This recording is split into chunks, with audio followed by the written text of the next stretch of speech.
Welcome to the podcast. On my podcast today is Demitra Gonzalez Venezuela Morales. Woodard, how are you?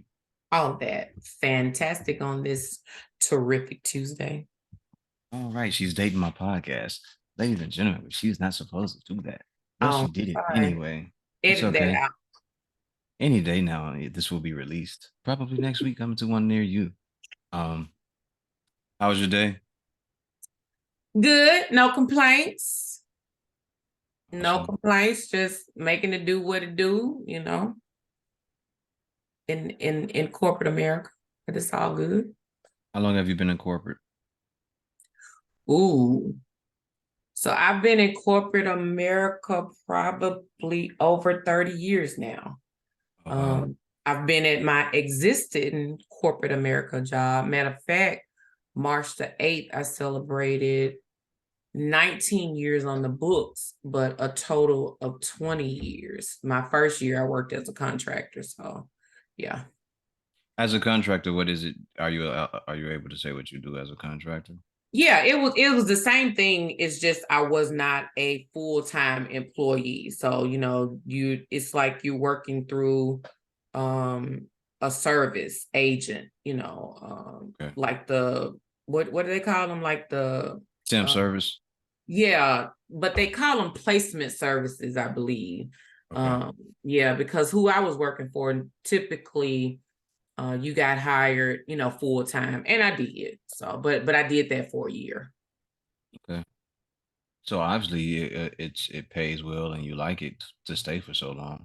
Oh, absolutely. It has afforded me well. Amen to that. Amen to that. That's always a big thing, right? You want to be paid like you weigh, right?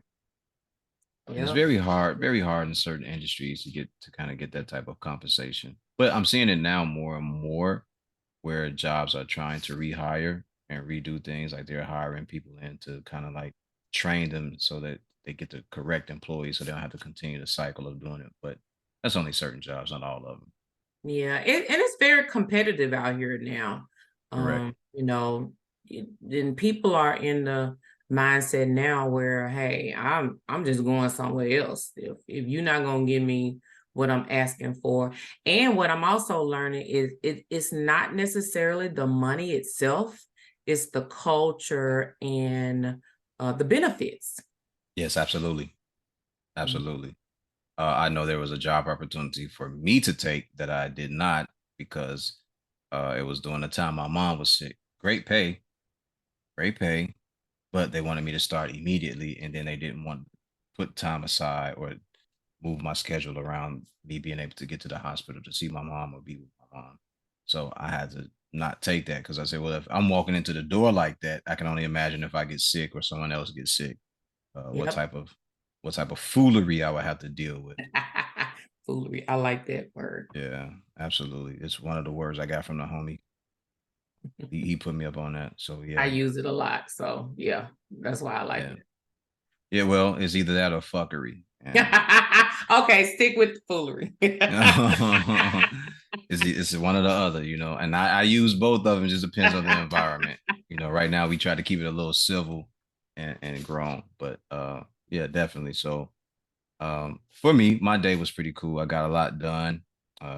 There's a lot of new hires, a lot of things that are going on, and just trying to get everything together back on a pace where it normally where it once was, and it's kind of hard to do because all the pieces aren't there. So you kind of like trying to force them all together and Mhm.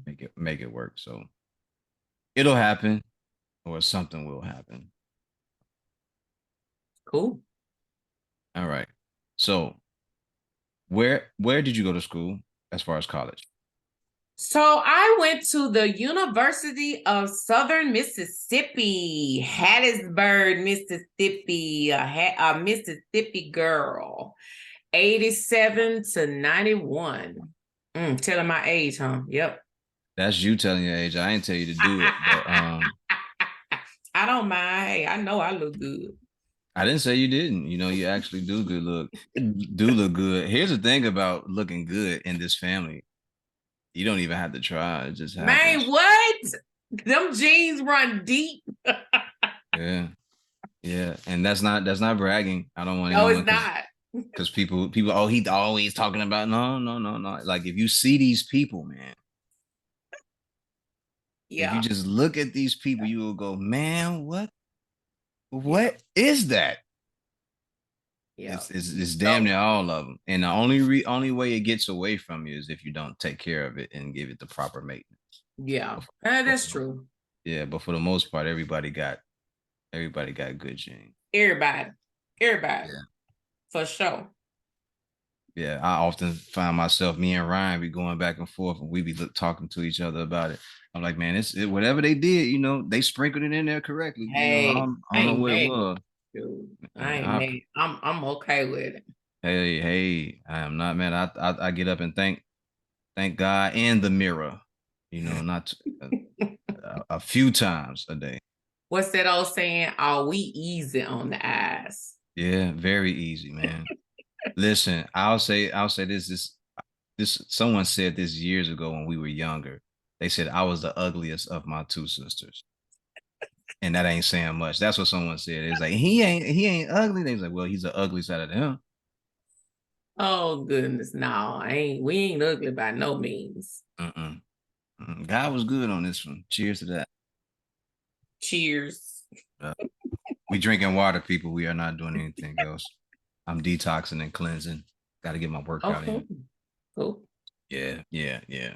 So you went to college in Hattiesburg. You were born and raised there? No, I was born in Yazoo City, Mississippi, but I was actually raised in Rouville, Mississippi. Oh, I didn't know that. I had no ideas about no place See? called Rouville until Now now. you know. That's where mom still lives. I thought she was in Hattiesburg. That's Aunt Mary. Okay. That's Ryan's mom. I know which one that one is. I ain't that far back then. Yes, yes. All right. So you get your degree in what? I have an undergrad in industrial engineering technology.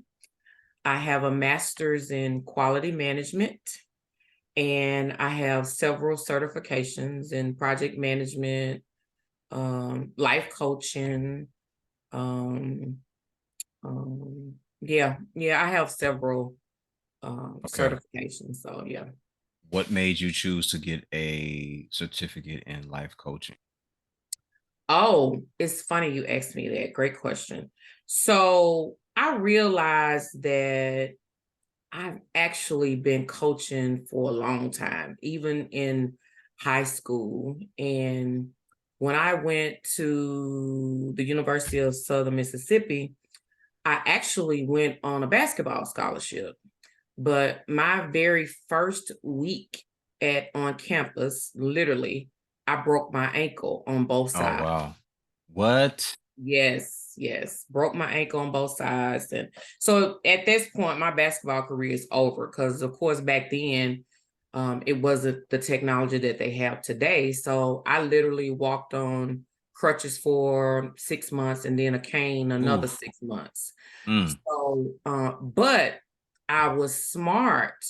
And so my ACT scores were great and my grades were great. So they let me keep the scholarship contingent upon me tutoring the football players. So I did that for a few years, and it wasn't even about the tutoring. It was really about the ministry and the counseling, because it just got to the point where, okay, bruh, do okay, at this point, utilize what you have been given so that when you do get out, you at least know how to count your own money. Yeah. So it wasn't even about, me tutoring them. It was really about me ministering to them at that time. So I've had a love for people for a long time. And the pandemic is what pushed me to, okay, I hear about this coaching stuff. Let me see what it's all about. Because if that is a way to generate income, hey, I'm about it, especially if that's what I'm passionate about doing. Because what I've learned is when you operate in passion and purpose, you also can get paid. So don't be oblivious to the fact that you doing stuff for free because you don't have to. Yeah. Because is money out there to be made. So I took the pandemic opportunity to sign up for life coaching certification, and the way it fell in my lap, I know that it was God given because I was asked to be a part of this certification program. I didn't even seek after it. It just kind of fell in my lap, and it was just a perfect time. I didn't have to go anywhere. All of the training was online because of COVID and the pandemic. So it was just perfect. It was just a perfect time.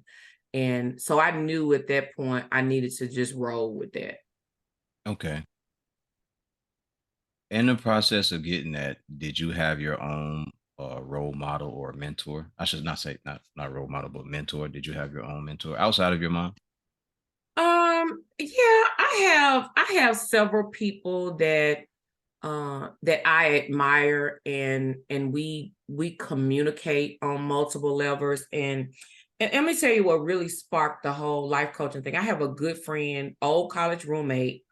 Um, her name is Tanja Smith. She has several. She's an author, life coach. I mean, she's huge in the life coaching business. She's the one that piqued my curiosity because I found out she has a teachers keepers program that she's big in California, big in Georgia, and that's what she does. And she is so passionate about it. So when she come to visit, because we remained friends even after college, and I kept in contact with her. And when she started telling me about what she was doing and how she was really loving it, and I was like, man, I was like, sis, I really need to get into this. And she was like, yeah. She said, although you do what you do and you do it well, when it comes down to that money piece, people need to see that paper, and the paper meaning that license part. Although she said something that was really valuable to me and that stuck with me. She said, it the paper doesn't validate you because you've already been validated. But when it comes down to the business part, you need it. So I was like, well, that makes a whole lot of sense. So that's why I just took the leap and just, hey, let me go and do this. This opportunity is not. I won't get this opportunity again, especially how it came to me. So yeah, that's how and yeah, I have several people that I of course I have a coach myself. A matter of fact, the lady where I got my certification from, she is actually a coach and a mentor to me as well. And hey, I tell anybody, even a therapist need a therapist. Yeah. Even a pastor need a pastor. You got Even you if gotta have somebody to talk to. gotta have somebody that you bouncing stuff off of. You ain't listen. You the smartest somebody in your circle. You need to get you another circle. Mm-hmm. So you always need somebody to be able to bounce things off of. Yeah. Definitely, definitely. It's good to know that you have the network and put that together because when I do the mentor work when I'm involved in it, you often the young guys often ask me, "Do you have someone to talk to?" And I go, "Oh yeah, I got 3 or 4 people that I talk to." Mm-hmm.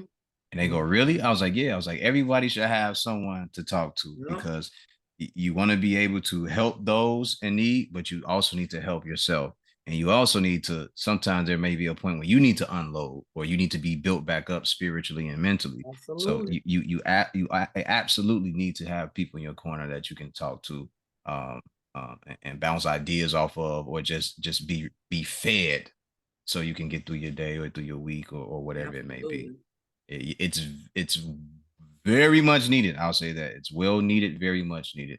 Mm-hmm. Um, and there aren't too many people that I do let inside of that circle, uh, because though that's important information, that's private information, and you don't want it to be shared with everybody.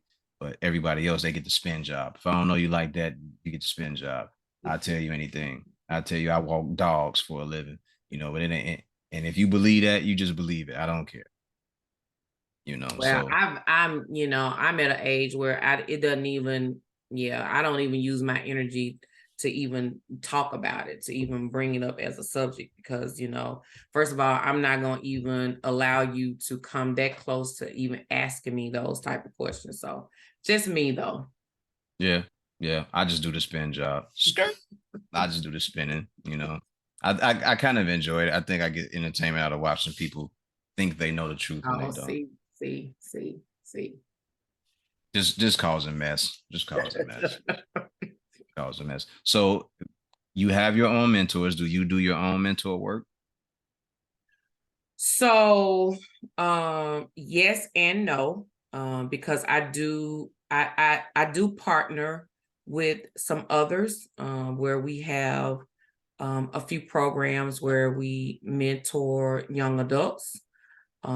So from a standpoint of, so here's how I look at it too. So, and because I am in the ministry, I do it, to me it's ministry and mentor. So there's this piece of me that I'm doing ministry work, just full ministry work, and then there's this piece of me, I'm going to say, on my job, that I'm mentoring.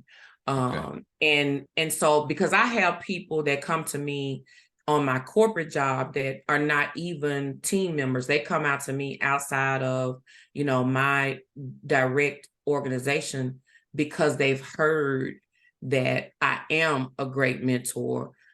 So I've helped, people get ready for promotions. I've helped people, get into management. I've helped people to just kind of, straighten up on that, help them with a career path. So yeah, I got this twofold thing.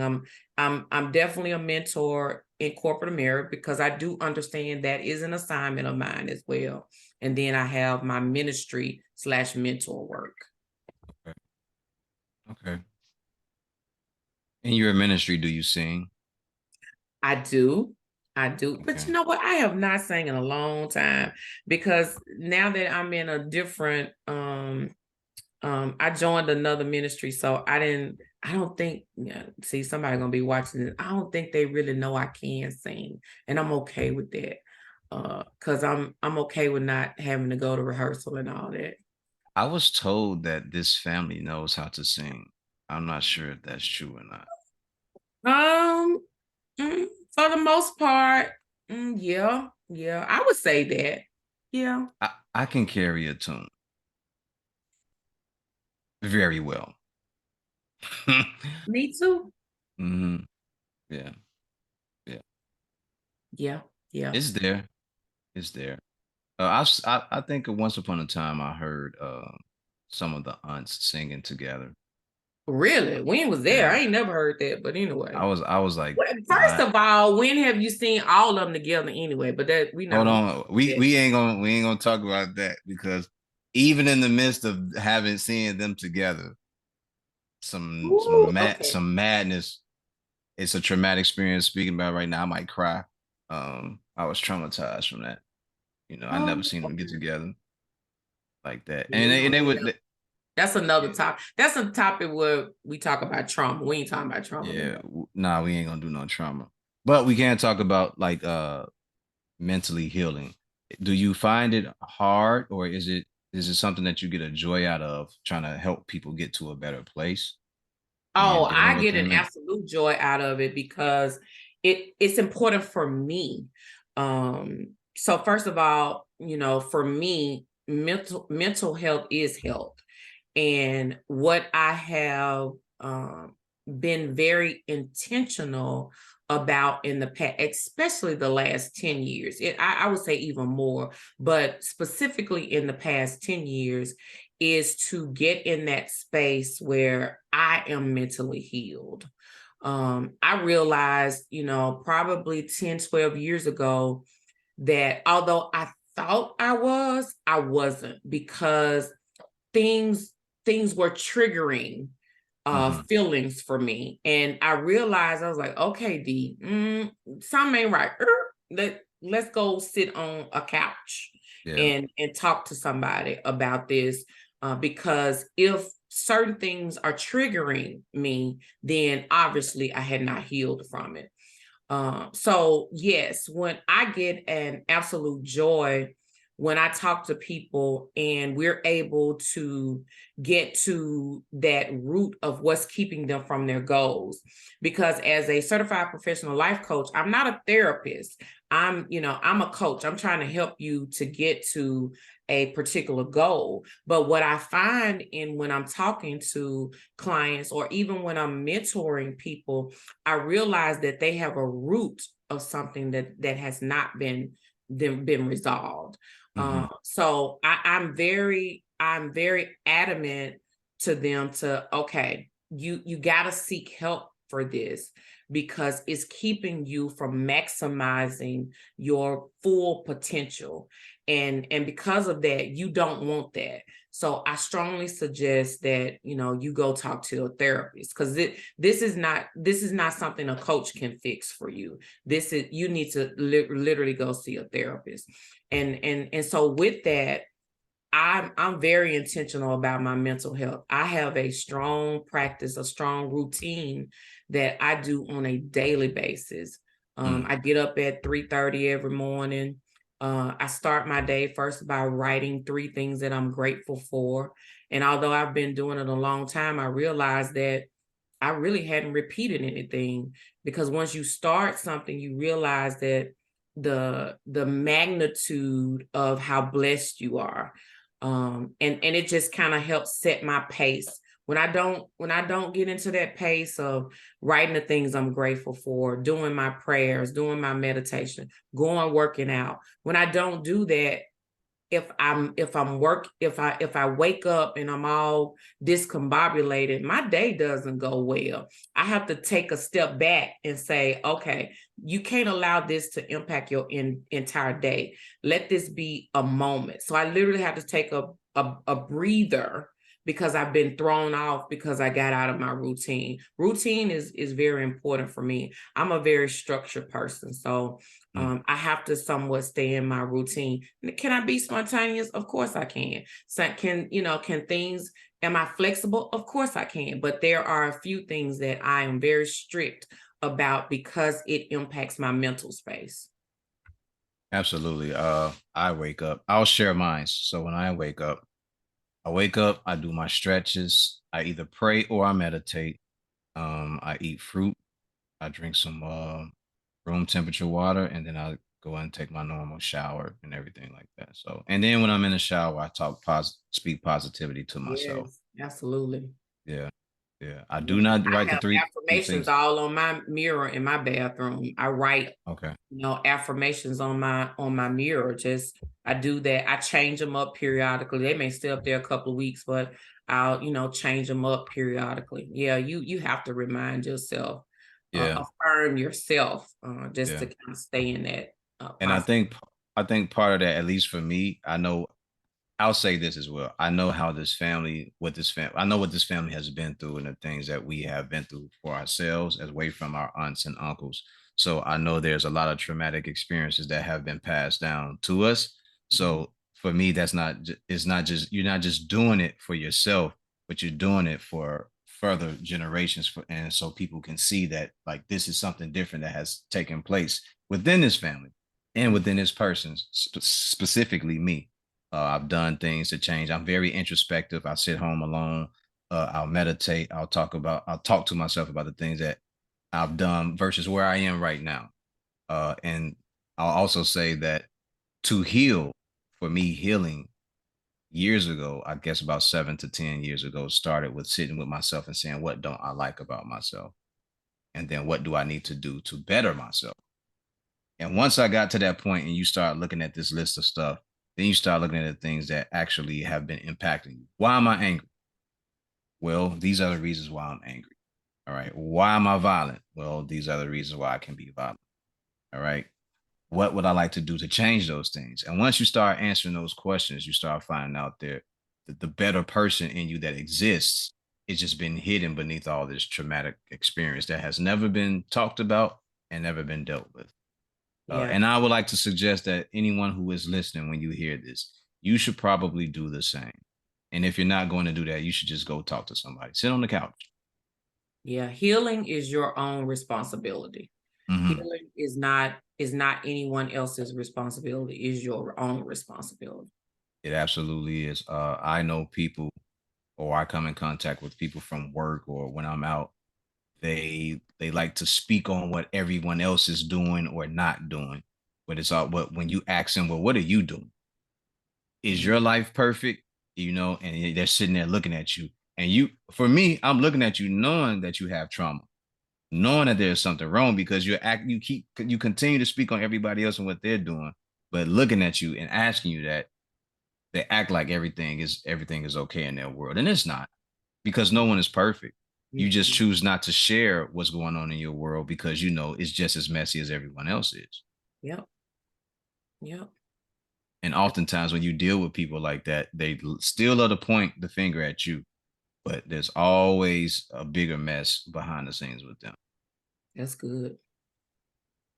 You know, like and lately I just decided I was just gonna avoid that. Like just go back into my own little corner of the world and mind my business. So to anyone who is listening, make sure it starts with you.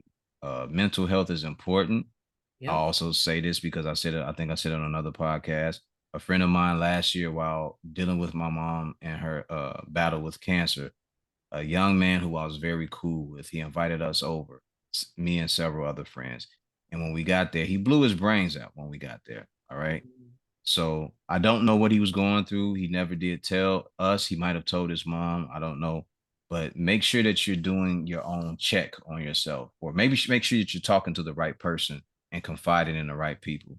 But make sure that you do something to get help because it is well needed out here for And when years and you years get and years. into, oh, sorry about that. I didn't mean to cut you off. For years and years and years, people have acted like they were okay, and no one is ever okay. We say that just because it's routine. Hey, how you doing? I'm okay. No one is okay. But go ahead. I was just gonna say when you practice self-care, because that's what it is. Self-care is not just about getting a pedicure, manicure, and a massage. It's That's the about, physical maintenance. yes, that yeah. It's all, it's really about being in tune with you. And when you're in tune with you, you know when you're off a particular day or time or moment. And you are then able to take a step back and say, okay, now, first of all, why am I here in this space? Why am I here in this moment? What has me? What was that trigger? Why am I here? You can then recognize where you are and you should be able to do something about it. But that's only when you're in tune with you. That's why healing is your own responsibility. And it's a Mm-hmm. process.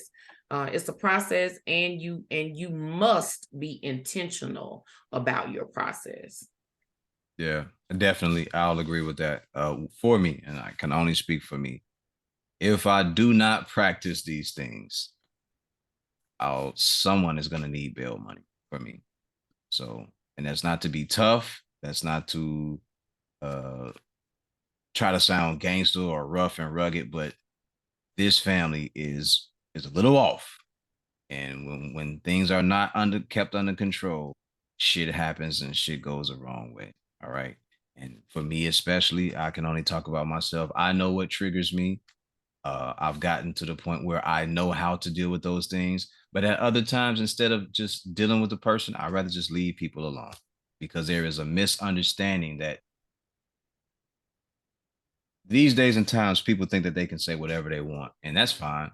But there's a consequence to what you're saying. And I'd rather not show you, and I'd rather just leave you alone and get out the way because you're not worth the aggression and force that I'm capable of. And Mhm. because I have so much to lose, I'd rather just get home and talk crazy on the phone to Dee Dee, everybody else, and have a good laugh instead of doing what I'm capable of. So self-maintenance, self-care, mental care, it is very important to everybody that's listening.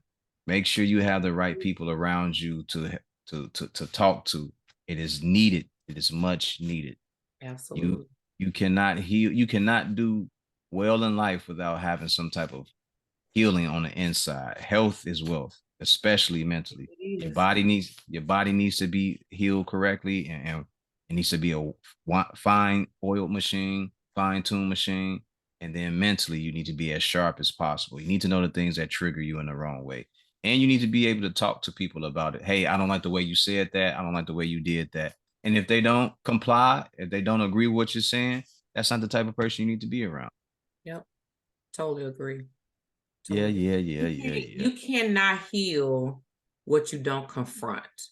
So, Hey, if you don't confront that, then what's the expectation? It's the same way with you expecting someone to read your mind. If you don't communicate your feelings, then how do you expect someone to correct what did put you in that space of feeling? So you got to confront it. You got to take a step. You got to take that step and say, look, I'm a mess. yeah, I am a mess. yeah, And what I've learned is God can heal your mess. He can turn absolutely. that mess into a miracle. But you got to confront it. And you have to admit that it's a mess, just like they tell the alcoholics. Hi, my name is Matthew, and I'm an alcoholic. Hey, my name is Matthew, and I am a mess. And you have to be willing to say that Yep. and stand on it and say there are things that I need to work on. You know what I mean? And that's the first step into getting into a better spot. Me and Alex was talking on the phone the other matter of fact, just yesterday morning.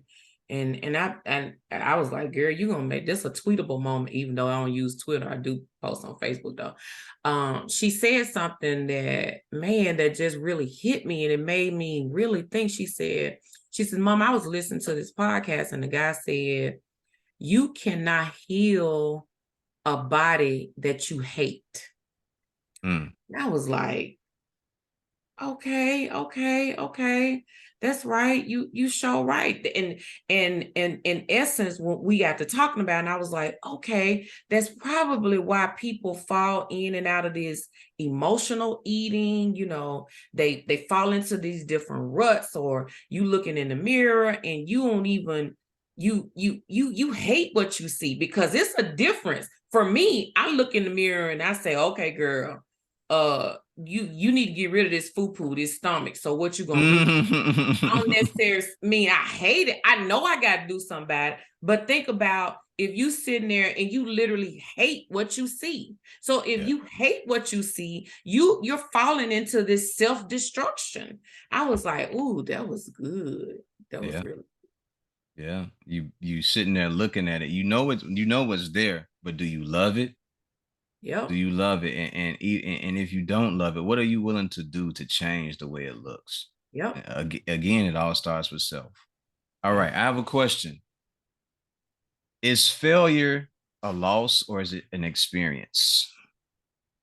Or is it just a failure when you stop doing I was just gonna say, to me, I define failure as a part of your success, it? because when you fail, it doesn't mean that it's over. It just means that that's a lesson that you had to learn so that you don't repeat the same thing again. So it doesn't mean to quit. It doesn't mean that it's over. It just means that you need to do something different. Yeah, that's it. That's it. I've said it on the previous podcast. If I haven't, if no one has heard this yet, the man who invented the cleansing application 409, he did not get it correct until the 409th time. Wow. So that's where the 409 come from. Bum See, bum. I learned something new today. I was gonna get you with something, an uppercut, a hook, a jab, something. I was gonna catch you with something, you know. Learned something new today. Yeah, he did not get it right until the 409th time, hence the name 409. So that man was dedicated to succeeding and getting the correct formula for a cleansing application. So we Yep. all have to be dedicated to succeeding at whatever it is that we're trying to do. Application of information is important, but the consistency in doing it is a key as well. It doesn't matter how many times you do it. It only takes that one time to get it right. That's right. It That's only takes one time to get it right. So you just have to keep working and just know that your day is coming. I heard a story. Someone told me that a guy dug for years into this into the ground for this to get some diamonds out. I forgot how the story goes, but he said he dug for years and years and years and years, and he had only come up on a few pieces of diamonds. And one year he got tired of digging and he sold the plot. And they said the guy that he sold it to dug 2 more feet and hit everything that he was looking for. Mm, And he said wow. all he had to do was dig 2 more feet. If he would have just kept it for the rest of the year and dug 2 more feet, he would have been rich. Wow. I So mean, it's not. I even look at with the company that I work for. Fred Smith is the founder, and I don't know if you've ever read his story. But first of all, the instructor gave him a very low grade on his paper that he wrote concerning FedEx. And he tried to launch the company, I want to say 2 or 3 times, and failed. But look at it now. I mean, FedEx is a billion-dollar company, Absolutely. So I've never looked at failing. Failing to me is a part of success. You got to be willing to keep trying. It just means that you just got to do something different. It's just a part of the experience. You know what I mean? You see Yep. what the fail, you see what you did wrong, you correct it, and you move forward. That's all it's there for. It's not there to make you look bad or beat you up or anything. It can only make you look bad and beat you up if you let it. But it's there to teach you. That's a teachable moment. That's something that you should learn from. That way, going forward, you won't do the same mistake again. Absolutely. Yeah, but there are people that tell, oh, you fail, you fail, you fail. You don't really know what failure is until you stop. Now that's failing. There it is. That's what it is. When you stop, that's when it's a failure. So Yep. um if it's something that you're not comfortable doing anymore, then I understand that. If it doesn't work for you anymore, then I understand it as well. But if you just stop, you know, that's something totally different. Yep. All right, young lady. So Yes, sir. I think we can stop here because I would like for you to get to bed. I know it's past your bedtime. You usually go to bed at Oh, five thank you thirty in for the after being in the so evening. considerate. Yes. I'm not Ladies and quite that gentlemen, early. That's mama. That's mama do 5:30, 6 o'clock. ladies and gentlemen, she is not telling the truth. I called her one day at 6:30 and she cussed me out. She said it's her bedtime. She said, don't ever. She said, nigga, don't you ever call me after 6:30 in life again. Cuss me out, cuss my dog out, cuss out everybody. But, ladies and gentlemen, that is the end of this podcast. This is Full Profits Podcast with my guest, Demitra Woodard. And remember the mission statement when you're striving for greatness: God never puts you in the driver's seat if it's taken. Have a good one.